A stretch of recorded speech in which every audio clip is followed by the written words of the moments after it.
whose child at the age of 13 had a marijuana problem and a school problem was that the child asked to be drug tested every day so that he or she could say to their peers, I can't partake because I'm being drug tested. So you think, oh, how horrible, they have to drug test their kid, but it's the kids. No, it's for the kids. Excuse, Yes, you know? and drug testing, I believe, has its place in there in terms of building trust, and it does help for the kid to draw the line in the sand because that pressure is there. Yeah. What if, as a parent, you know, in high school, I drank, I smoked some pot, Right. you know, how do you...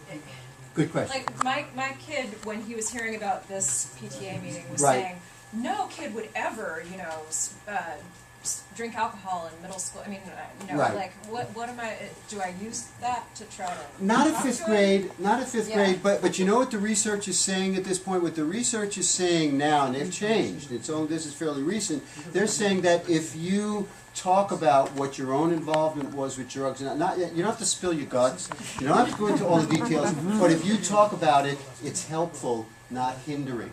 Maybe not in fifth grade, but it's helpful. This is just new research that's been out last 6 months. And I can understand it because it makes the conversations more real. But in order to do that, what we need to do as adults is look at our own relationship with drugs and alcohol. And just because we're here doesn't mean that it didn't have an impact on our development.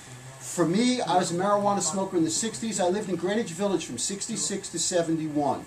This is in New York, and kind of a hip place at a hip time. I missed so much of it because I was busy over here. Now, it didn't kill me, but God, there was a lot going on, and a lot of it that I just wasn't connected with. So the impact, or the impact in relationships that it's had over time.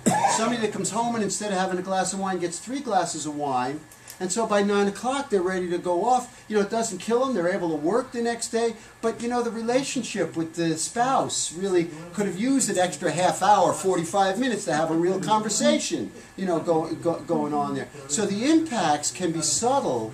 It's necessary for us, for adults, to really not only look at what our relationship is with drugs and alcohol now, but to really look at it going back and have those conversations with one another so we begin to see what impact. Because a lot of us, I smoked cigarettes for a long time. I'm still here, you know. But did it have an impact on me and did it put me at risk? Yeah. Yeah.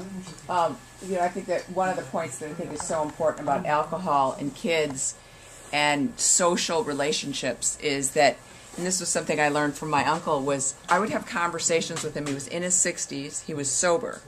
And he would describe the relationship he was in. And I would say to him, Pete, you sound like you're in junior high. Right. Yeah. Because his ability to develop an adult relationship was completely out the window. And that's the thing. I think that's powerful information to relay to kids. Very important. If we go back here a minute, am I going to get there? Here's some of the kids. The kids need to get and there are a lot more in here. I'm sorry I didn't fill them all in, but they need to develop their interests. That's a big deal for a kid to really find out what am I interested in and how do I develop that stuff. And we can help as parents with that. I need to learn how to have a good time. That's not an easy thing to do, to learn how to really get pleasure and enjoy myself in my teenage time. I need to be able to deal with stress.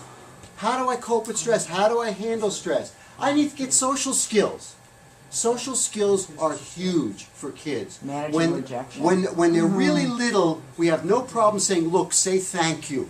You know, that's a simple thing. But somehow or other they get to be junior high school kids, and we back off from giving them some skills about how to make friends, how to listen to people, ways in which they can get along better with people. That's some of the curriculum when they do drug prevention curriculum, is teaching social skills, academic skills, dealing with who am I?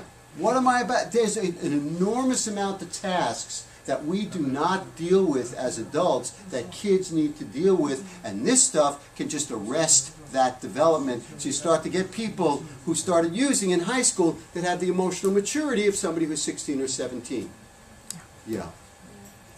Yeah, and I'm going to end it with, I know that you guys have young kids, so, and it's 25 to 8, so we'll make this the last question. And what I want to say about this whole, just to flash through it all, is this will be on the website. You can go through the rest of it. Only other thing that, two things, let me just, two quick things. One thing is just in terms of susceptibility, one other factor in this is that you have people, your child, you can look at your child and see where's your child on this scale between, being off the charts euphoric all the time or being totally unhappy, depressed all the time. We're all somewhere on the scale. Well, if you have somebody that's over here and is feeling pretty good for the most part and interested, they smoke marijuana or do alcohol and it works, then it bumps them up to pleasure, okay? But if you have a child that's kind of unhappy and has ADD, gets bored real quickly, and they're feeling pretty negative, they take alcohol or marijuana, and if it works, it does the same thing as it does for the other kid, but for them, they go here too. For them, the jump is so much bigger that for them, it really works. So these people can be more susceptible to getting harmfully involved with drugs and alcohol as well. And the other thing that I want to say in terms of all these prevention factors, family is what it's about, getting kids connected as much into different things. Being able to give this message not now is huge. It's time now for you to teen-proof your home. Two things. Two things only. One, start to put the alcohol away. Do not leave it out. Remember we were talking about more affluent communities? You go to some of these affluent communities, and in the basement they have do you want a wet bar or a dry bar? What I suggest for the people that have a wet bar or a dry bar in your basement is get a nice crystal bowl, fill it up full of marijuana buds, and put it up there also. That way the kids can have a choice as to whether they want the marijuana or they want the alcohol. And the other one is to go through your medicine cabinet. You got to take out the Vicodin and the painkillers and all that other stuff. The third most abused drug now, alcohol 1, marijuana 2, prescription drugs 3. You have to really just go, that's what I mean by teen-proofing your home, is going through your medicine cabinet and putting the alcohol away. Last thing, and I'll end it with this. How about the wine? And the wine too. Unless it's got a cork on it and it's just put away, But otherwise, kids can take out, they take out scotch and put in, somebody was telling me the other day, a kid was telling me, you get tea, which is the same color as the scotch, and that way you can take out the scotch and just water it down. The conversation with kids goes something like this. I care about you.